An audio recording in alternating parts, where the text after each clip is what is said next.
नमस्कार दोस्तों, मैं हूं विक्की प्रजापति और आप देख रहे हैं UP today news. Uttar Pradesh के जालौन में केंद्रीय राज्य मंत्री अनुप्रिया पटेल ने बुधवार को उरई नगर में जनसभा की। मंच से अनुप्रिया पटेल ने वहां मौजूद लोगों को संबोधित किया। इसमें अच्छी खासी भीड़ भी जुटी, लेकिन जैसे ही कार्यक्रम खत्म हुआ, कुछ महिलाओं ने हंगामा करना शुरू कर दिया। महिलाओं ने आरोप लगाया कि उन्हें कंबल देने का लालच देकर बुलाया गया था। अनुप्रिया पटेल यहां आ रही हैं, इसकी उन्हें जानकारी तक नहीं थी।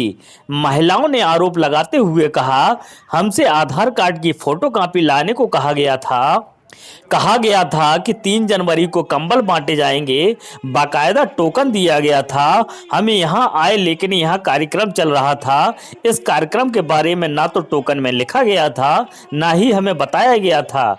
बता दें कि सावित्रीबाई फुले की जयंती पर अपना दल ने उरई के झांसी चुंगी स्थित सिरौठिया ग्राउंड पर कार्यक्रम का आयोजन किया, जिसमें पार्टी की राष्ट्रीय अध्यक्ष अनुप्रिया पटेल शामिल हुई। मंच पर उनका गर्मजोशी के साथ स्वागत किया गया।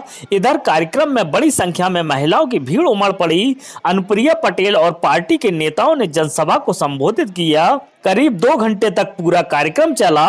इसके बाद सभी नेता मंच से जाने लगे। इधर कार्यक्रम में शामिल हुई महिलाएं हाथों में एक पर्ची लिए कार्यकर्ताओं से पूछती रहीं कि कंबल कब बटेगा। जवाब में कार्यकर्ता कार्यक्रम के बाद का आश्वासन देते रहे। हाथों में टोकन लिए एक बुजुर्ग महिला मेवालाल ने कहा, हम कॉलोनी से आए हैं, बहुत दूर से आए हैं।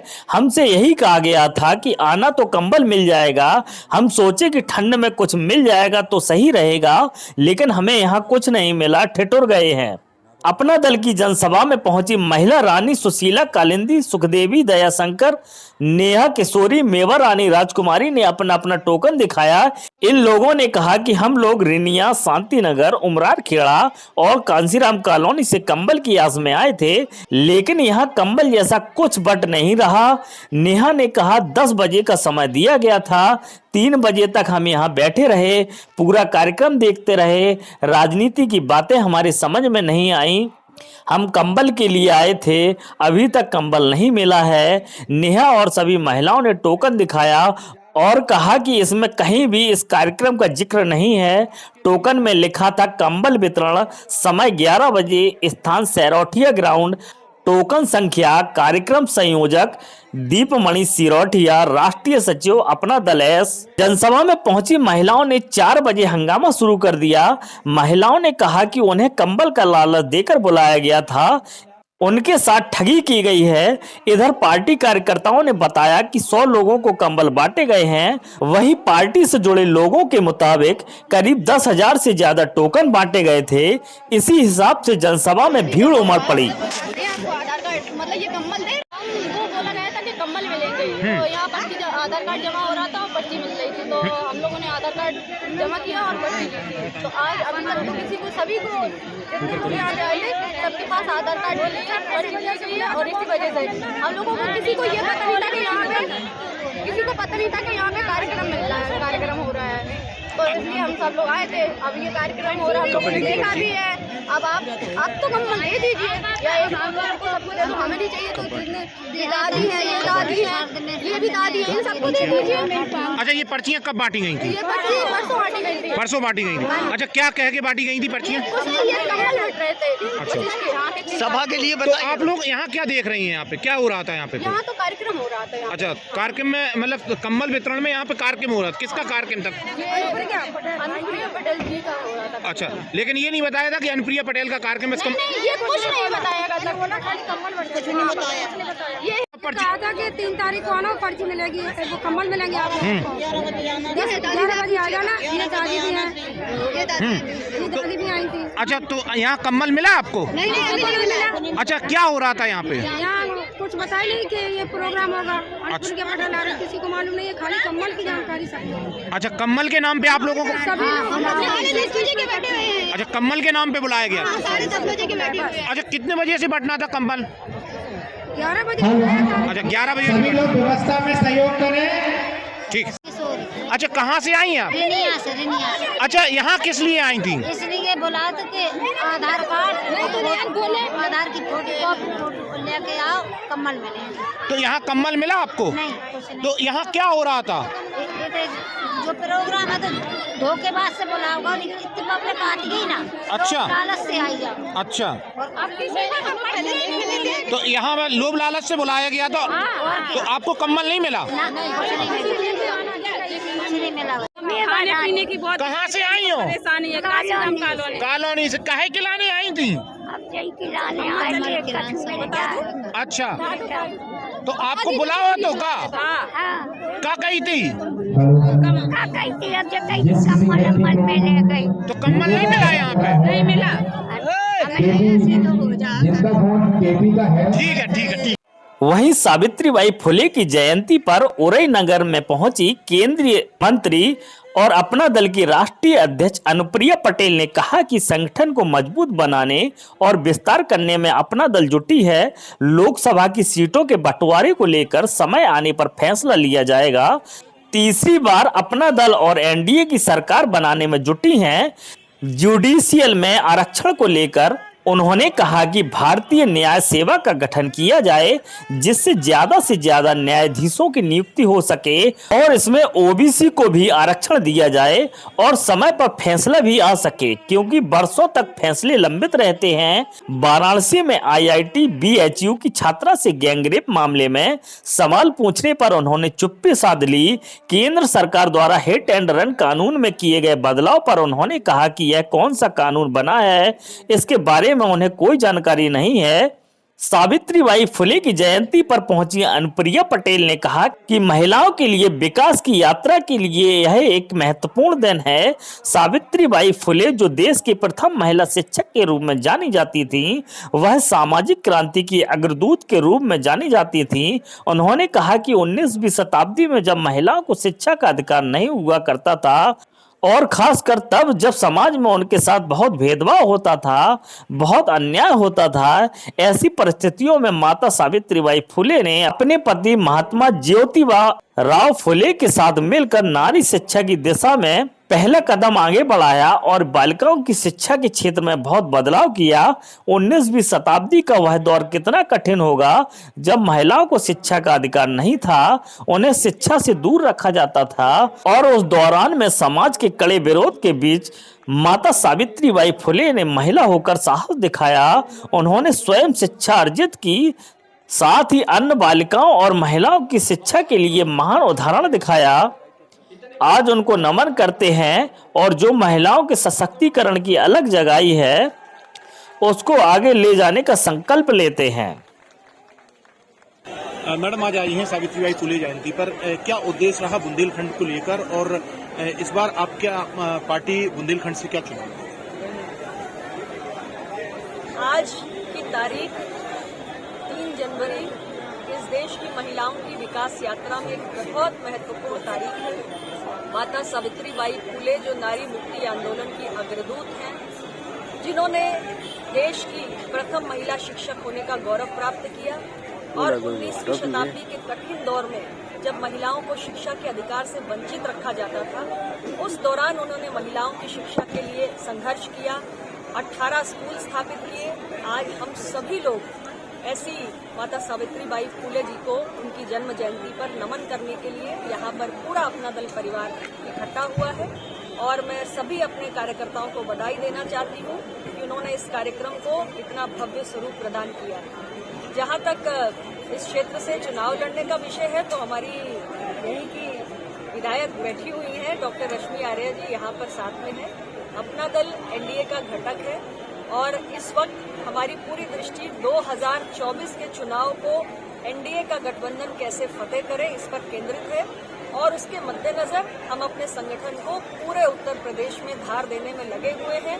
जितना मजबूत हमारा संगठन होगा, उतना ही बेहतरीन हमारा चुनावी प्रदर्शन होगा। हम सब की कोशिश है कि उत्तर प्रदेश से एक बार फिर एनडीए को सबसे अधिक मजबूती मिले और हमारे एनडीए की एक हैट्रिक लगे, एक बार फिर प्रधानमंत्री जी के नेतृत्व में देश में सरकार। अभी तक 2 सीटों पर आप चुनाव लड़ती थी, इस बार क्या एनडीए से ज्यादा सीटें मांगी जाएगी, भाजपा से? देखिए, हर पार्टी विस्तार के बारे में सोचती है, लेकिन एनडीए के अंदर मैं इतना जरूर कहना चाहूंगी कि हमारा ये जो गठबंधन है, ये सामाजिक न्याय और विकास के नीतिगत विषयों पर बना हुआ है और यही कारण है कि एक लंबे समय से ये गठबंधन हमारा चल रहा है और केवल चल ही नहीं रहा है, ये 5वां चुनाव हम साथ लड़ने जा रहे हैं। उत्तर प्रदेश की जनता ने इस गठबंधन को पसंद किया है, इस गठबंधन पे बार बार अपने विश्वास की मोहर लगाई है। तो सामाजिक न्याय और विकास के मसले पर हम एक साथ हैं। सीटों के बंटवारे को लेकर कभी कोई खींचतान एनडीए के घटक के बीच में नहीं होती है। सही समय आने पर हम इसके बंटवारे पर भी बात करेंगे और जब कोई फैसला होगा तो आपको बताएंगे। इंडियन जुडिशियल सर्विस की बात करी है तो क्या संतुष्ट नहीं है अभी तक जितने भी जजेस रहे हैं उसके लिए? मैंने सिर्फ इतना कहा है कि लोकतंत्र का एक महत्वपूर्ण स्तंभ है देश की न्यायपालिका और आज हमारे देश की निचली अदालत से लेकर सर्वोच्च अदालत तक आम जनमानस के बड़ी संख्या में, करोड़ों की संख्या में मुकदमे लंबित रहते हैं क्योंकि हमारे पास न्यायाधीशों की पर्याप्त संख्या नहीं है। इसलिए जरूरी है कि भारतीय न्यायिक सेवा का गठन हो और हमारे देश की निचली अदालत से लेकर सर्वोच्च अदालत तक जो जजेस की संख्या है वो पर्याप्त हो और आम जनमानस को जो मुकदमों के निपटारे के लिए लंबे अरसे का इंतजार करना पड़ता है वो इंतजार खत्म हो और समाज के हर वर्ग से प्रतिभावान छात्रों को न्यायपालिका में प्रवेश का अवसर हो। मैम, आपने अभी महिलाओं की बात की है। बीएचयू में जिस तरीके से गैंगरेप की घटना हुई है और बीजेपी के उसमें शामिल लोग हैं और उन्होंने प्रचार भी किया, लेकिन कार्रवाई में इतनी देरी की गई है, इस पर और कोई प्रश्न? सीएम योगी से आज मुलाकात की है तो क्या चुनाव को लेकर देखती हुई सीटों को लेकर कुछ मंथन?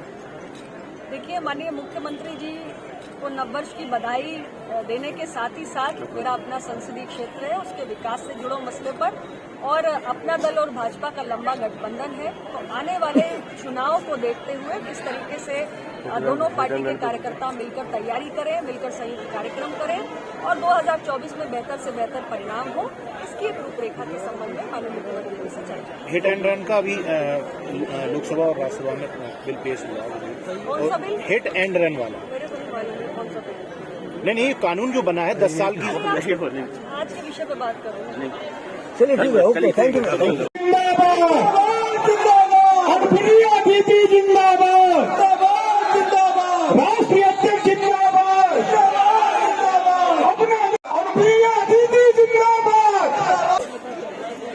सर्वप्रथम नारी मुक्ति आंदोलन की अग्रदूत, महान समाज सुधारक और भारत की प्रथम महिला शिक्षक जिनकी आज जन्म जयंती है, परम पूज्य माता सावित्रीबाई फूले जी को इस संपूर्ण सभा की ओर से मैं आदर पूर्वक, श्रद्धा पूर्वक नमन करती हूँ। माता सावित्रीबाई फूले के संघर्षों का रंग आज सचमुच इस मैदान पर निगाहें दौड़ाइए तो नजर आ रहा है। ये जितना बड़ा मैदान है पर उपस्थित है, आधे से ज्यादा मैदान को माता सावित्रीबाई फूले की बेटी ऐसी मेरी माताओं बहनों को शीश झुकाकर प्रणाम करती हूँ। आप सबका बहुत बहुत अभिनंदन है। आज इस मैदान में उपस्थित आप सभी सम्माननीय बुजुर्गों का, मेरे नौजवान भाइयों का, और जैसा कि मैंने पहले भी कहा, माता सावित्रीबाई फूले की बेटियां यहां पर मौजूद हैं बड़ी संख्या में। आप सभी का, हमारे मीडिया के साथियों का, सुरक्षा कर्मियों का, आप सभी लोगों का मैं हृदय से स्वागत करती हूं अपना दल की ओर से और सभी को नववर्ष 2024 की ढेर सारी शुभकामनाएं भी देती हूं। सचमुच यह दृश्य हृदय स्पर्शी है, अद्भुत है। हम सभी संशय में थे कि हमने कार्यक्रम के आयोजन की जो तिथि रखी है और मौसम के जो हालात हैं, आखिर कैसे हम इस आयोजन को सफल बना पाएंगे। लेकिन हमारे जनपद की संगठन इकाई ने पूरा हौसला दिखाया और उन्होंने कहा कि किसी प्रकार की कोई कमी नहीं रहेगी।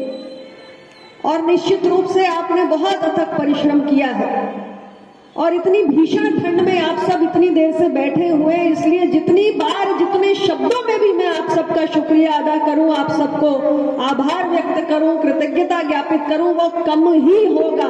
हम सब बहुत बहुत आभारी हैं।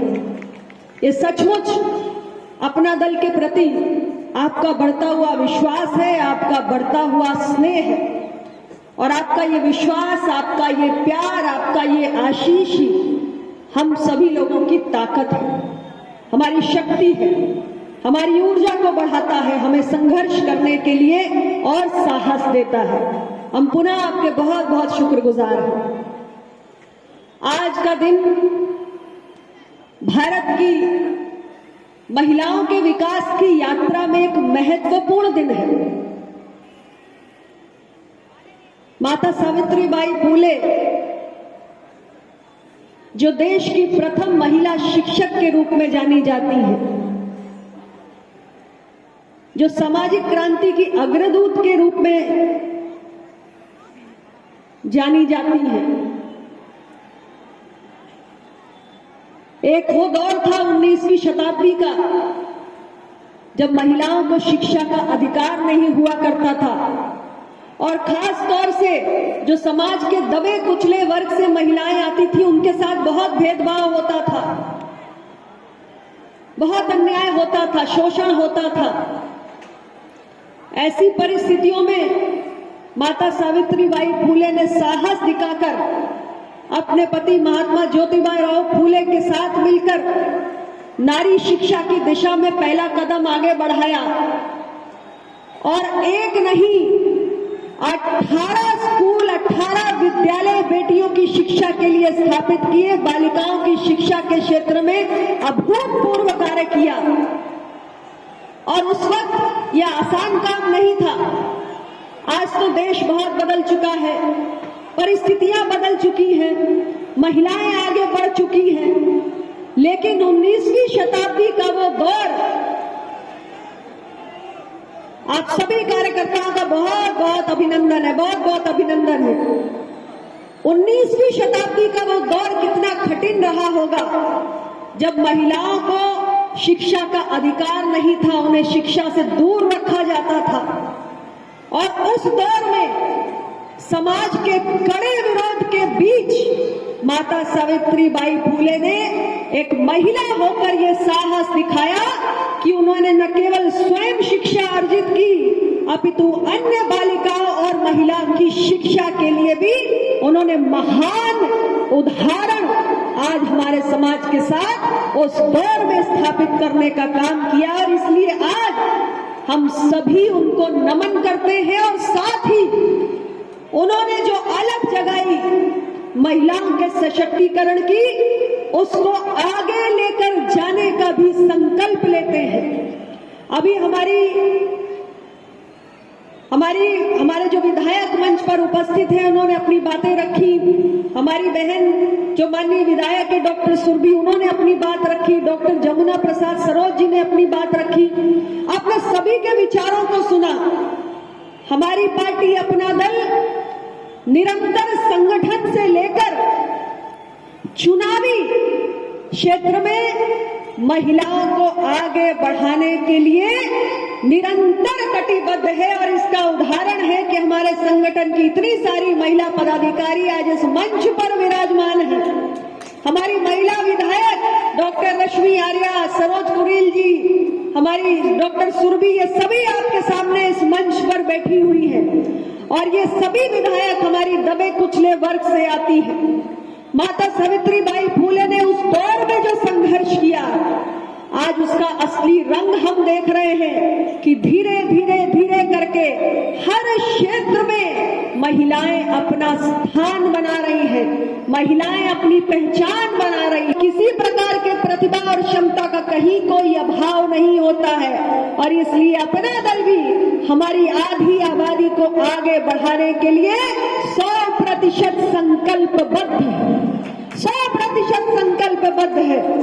और आगे भी इसी प्रकार आप देखेंगे कि हमारे संगठन से लेकर पूरे पार्टी में जो हमारे चुनाव की जो एक महत्वपूर्ण प्रक्रिया रहती है, उसमें इसी प्रकार हम अपनी बहनों को और भी अधिक अवसर देने का काम करेंगे। आज भारत की सरकार भी वुमेन लेड डेवलपमेंट मॉडल की बात करती है, महिलाओं के नेतृत्व वाले विकास की बात करती है, यानी महिलाएं भी बढ़ चढ़कर राष्ट्र निर्माण की प्रक्रिया में अपना योगदान दें। हम पूरे देश के अंदर ऐसा वातावरण बनाने के लिए काम कर रहे हैं और अपना दल निरंतर जो हमारे दबा कुचला वर्ग है उसको आगे बढ़ाने के लिए निरंतर प्रयास कर रहा है। आप सभी जानते हैं अपना दल समाज के दबे कुचले वंचित पिछड़े समाज की आवाज है और केवल सड़क तक ही नहीं बल्कि राज्य की विधानसभा और देश की लोकसभा में पिछड़े वंचित दबे कुचले वर्ग के हितों से जुड़े हुए किसी भी मसले पर आवाज उठाने से अपना दल कभी पीछे नहीं हटा है। हमारे संस्थापक कहते थे कि इस देश के अंदर लोकतंत्र पूरा तभी होगा जब केवल हम राजनीतिक क्षेत्र में नहीं बल्कि सामाजिक और आर्थिक क्षेत्र में भी लोकतंत्र की भावना को पूरी तरीके से कायम करेंगे। और इसके लिए उन्होंने हमेशा एक ही बात कही कि लोकतंत्र के 4 महत्वपूर्ण स्तंभ हैं।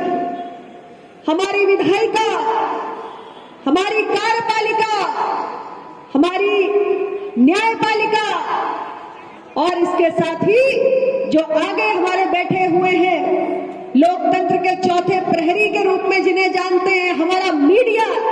जब तक लोकतंत्र के इन 4 स्तंभों में समाज के हर वर्ग का प्रतिनिधित्व नहीं हो जाता तब तक सही मायनों में लोकतंत्र अधूरा है। और अपना दल इसी विचारधारा को लेकर निरंतर आगे बढ़ने का काम कर रहा है। सम्मानित साथियों, आप जानते हैं कि अपना दल पिछड़े वंचित समाज के लिए निरंतर संघर्ष करता आया है और ऐसे बहुत सारे मसले हैं जिन्हें हमने राज्य के सदन से लेकर देश की संसद में उठाने का काम किया है ताकि सरकारों का ध्यान उन मसलों की ओर आकृष्ट हो और वो समाधान की दिशा में आगे बढ़े। इस देश में पिछड़ों की बहुत बड़ी आबादी है और इस बहुत बड़ी आबादी के तमाम मसले हैं। उन मसलों का प्राथमिकता पर निपटारा हो, इसके लिए अपना दल निरंतर भारत सरकार के भीतर पिछड़ा वर्ग कल्याण मंत्रालय के गठन की वकालत करता है।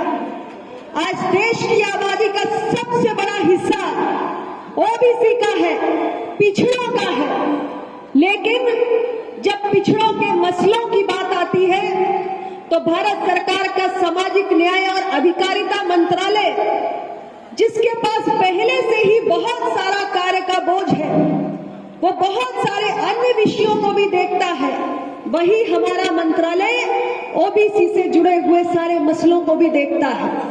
हमारी पार्टी का मानना है कि जब हमने सामाजिक न्याय और अधिकारिता मंत्रालय से अलग करके अल्पसंख्यकों के कल्याण के लिए एक मंत्रालय बनाया तो उनसे जुड़े मसलों को प्राथमिकता मिली, उनका समाधान भी तेजी से हुआ।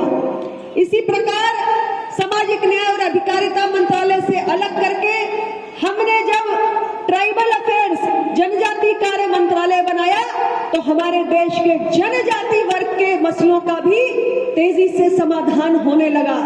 तो उसी प्रकार पिछड़ा वर्ग जो देश की आबादी का सबसे बड़ा हिस्सा है, उनके तमाम मसलों के त्वरित समाधान के लिए यदि एक अलग मंत्रालय बनता है तो उसे अलग एक बजट भी मिलेगा और उन तमाम मसलों का तेजी से समाधान भी होगा। इसलिए अपना दल निरंतर ओबीसी के लिए, पिछड़ों के लिए एक अलग मंत्रालय के लिए संघर्ष कर रहा है।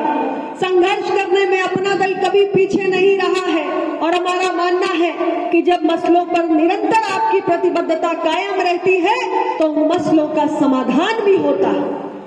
आप जानते हैं कि एक बड़ा मसला था ओबीसी वर्ग से जुड़ा हुआ जो कई वर्षों से लंबित था। देश में यूपीए की सरकार थी और इस प्रदेश के अंदर सामाजिक न्याय की बात करने वाली कई पार्टियां उस सरकार में सहयोगी हुआ करती थी। वो सरकार उनकी बैसाखियों पर टिकी थी। उसके बावजूद भी जो हमारी मेडिकल की परीक्षा होती है, नीट की परीक्षा, उसमें पीजी के एडमिशन प्रक्रिया में ओबीसी के आरक्षण का नियम लागू नहीं था। सालों से हमारे ओबीसी वर्ग के छात्र संघर्ष कर रहे थे, लेकिन यूपीए सरकार के कार्यकाल में ये सामाजिक न्याय का ढिंढोरा पीटने वाली पार्टियों ने उस सरकार को सहयोग तो किया, सहारा तो दिया, लेकिन कभी भी नीट में पीजी के एडमिशंस में ओबीसी आरक्षण को लागू करवाने के लिए अपनी बात नहीं रखी। लेकिन मैं गर्व से कहना चाहती हूँ कि मैंने इस विषय को हमारी सरकार के अंदर माननीय प्रधानमंत्री श्री नरेंद्र मोदी जी के समक्ष उठाया और हमारे प्रधानमंत्री जी ने इस मसले की गंभीरता को समझते हुए इसका त्वरित समाधान भी किया और आज हमारी मेडिकल की नीट की परीक्षा में पीजी के एडमिशंस में ओबीसी का आरक्षण लागू हो चुका है। यह हमारी सरकार ने करके दिखाया है और ऐसे तमाम मसले हैं जिनको समय समय पर हमने उठाने का काम किया है। और मैं पूरा विश्वास के साथ कहती हूँ कि जब आप प्रतिबद्धता के साथ अपने मसलों के साथ खड़े होते हैं तो निश्चित रूप से उन मसलों का समाधान जरूर होता है। हमारी पार्टी निरंतर कहती है कि न्यायपालिका में सामाजिक विविधता होनी चाहिए, हमारी जुडिशरी में सोशल डाइवर्सिटी दिखनी चाहिए। समाज के अंदर सामाजिक संरचना में बहुत विविधता है और समाज के हर वर्ग से प्रतिभावान बच्चों को हमारे देश की न्यायपालिकाओं में निचली अदालत से लेकर सर्वोच्च अदालत तक न्यायाधीशों के पद पर बैठने का अवसर मिलना चाहिए। और यह तभी संभव होगा जब भारतीय न्यायिक सेवा का ऑल इंडिया जुडिशियल सर्विसेज का गठन होगा, जब न्यायपालिका में समाज के कोने कोने से हर वर्ग से प्रतिभावान छात्रों को वहां पर प्रवेश मिलेगा, तब सही मायनों में हमारी न्यायपालिका भी पूर्ण नजर आएगी। हमारी न्यायपालिकाओं में आज बड़ी संख्या में आम व्यक्तियों के मुकदमे लंबित रहते हैं क्योंकि हमारे पास पर्याप्त संख्या में न्यायाधीश नहीं है।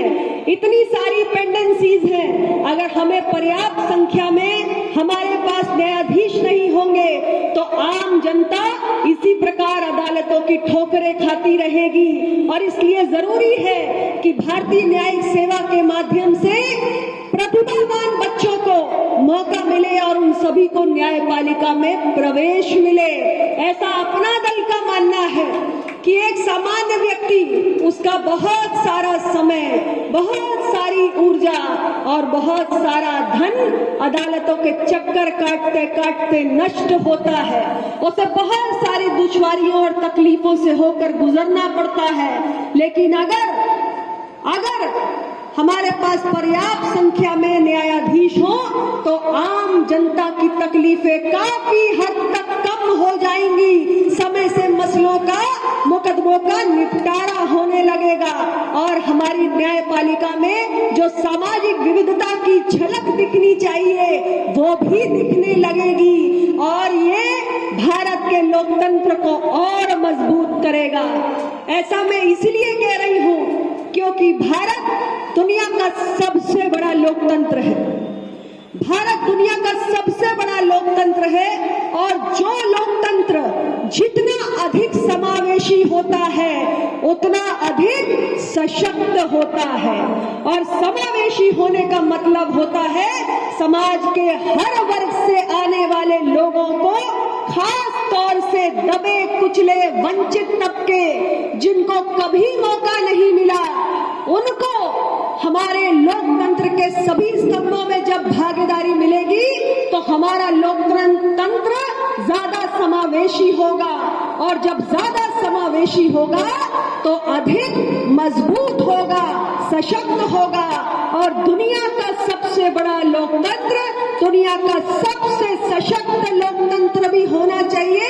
अपना दल इस सोच के साथ काम करता है। तो इसलिए मैं आप सभी साथियों से यही कहना चाहती हूं कि आज हम आपके बीच आए हैं तो आपसे यह आग्रह करने आए हैं कि आप सब इस अपना दल को और मजबूती प्रदान करें। अपना दल ने बहुत लंबा सफर तय किया है। सन 1995 में अपना दल के संस्थापक डॉक्टर सोनेलाल पटेल जी ने सामाजिक न्याय की बुनियाद पर इस पार्टी को खड़ा करने का काम किया, और सन 1995 से लेकर आज इतने वर्षों तक ये केसरिया नीला परचम कभी नहीं झुका। बहुत सारी चुनौतियों का, बहुत सारी असफलताओं का हमने सामना किया, लेकिन कहते हैं कि जब आप अपनी वैचारिक प्रतिबद्धताओं के साथ कभी समझौता नहीं करते हैं तो भले ही समय लग जाए, लेकिन सफलता कदम जरूर चूमती है। अपना दल ने कभी भी अपने वैचारिक मुद्दों के साथ समझौता नहीं किया, और यही कारण है कि लंबा समय लगा, लेकिन आज आप सबके साथ पाकर अपना दल उत्तर प्रदेश के अंदर तीसरी सबसे बड़ी पार्टी बनकर उभरा है। आज हम उत्तर प्रदेश की विधानसभा में भी है, देश की लोकसभा में है, ये सब आप लोगों का आशीर्वाद है। और इसी प्रकार आप अपना दल को अपना प्यार और आशीर्वाद देते रहेंगे तो हम सभी इसी प्रकार और मजबूत होते रहेंगे, और आने वाले हर चुनाव के साथ अपना दल को और मजबूत होना है। हमें अपने चुने हुए जनप्रतिनिधियों की संख्या बढ़ानी है।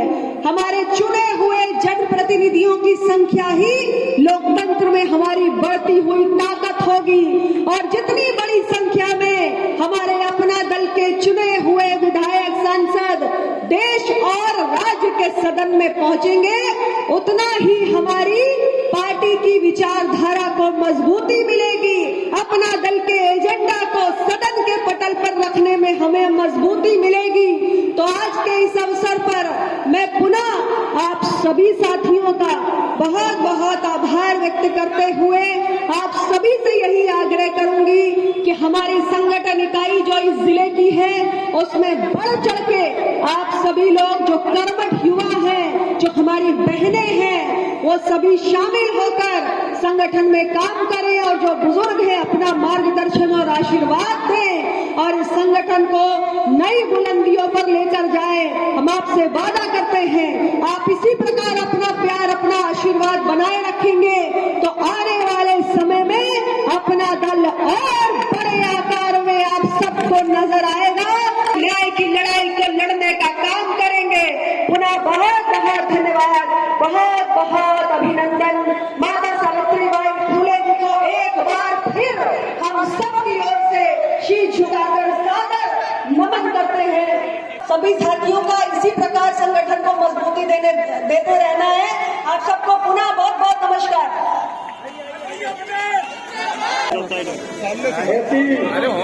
कराटे सर की कराटे की रैली में आप सब लोग आए।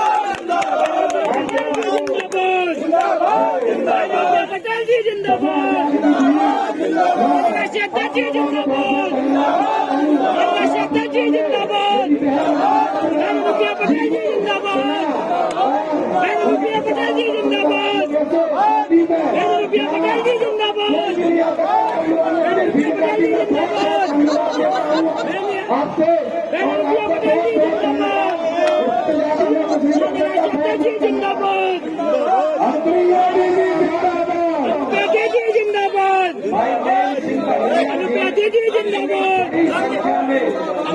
जिंदाबाद, अनुप्रिया दीदी जिंदाबाद, चंद्रशेखर जी जिंदाबाद, चंद्रशेखर जी जिंदाबाद,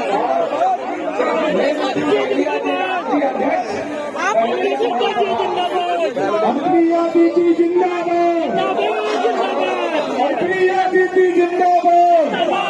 अगर हमारे वीडियो आपको पसंद आते हैं तो कृपया वीडियो को लाइक करें, शेयर करें और चैनल को सब्सक्राइब करें। अगर आप फेसबुक पर वीडियो देख रहे हैं तो कृपया पेज को फॉलो करें और अगर आप यूट्यूब पर वीडियो देख रहे हैं तो कृपया चैनल को सब्सक्राइब करें और अगर आप इंस्टाग्राम पर वीडियो देख रहे हैं तो कृपया हमारे पेज को फॉलो करें।